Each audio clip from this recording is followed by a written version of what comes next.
الحياة حتى يقبض العلم وتكثر الزلازل ويتقارب الزمان وتظهر الفتن ويكثر الهرج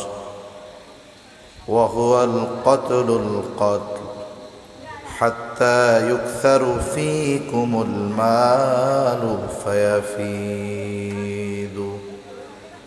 أو كما قال النبي صلى الله عليه وسلم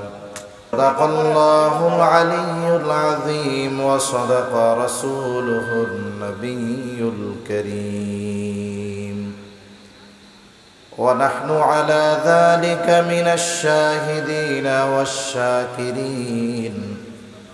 والحمد لله رب العالمين سبحانك لا علم لنا إلا ما علمتنا إنك أنت العليم الحكيم اللهم صل على محمد وعلى آل محمد كما صليت على إبراهيم وعلى آل إبراهيم إنك حميد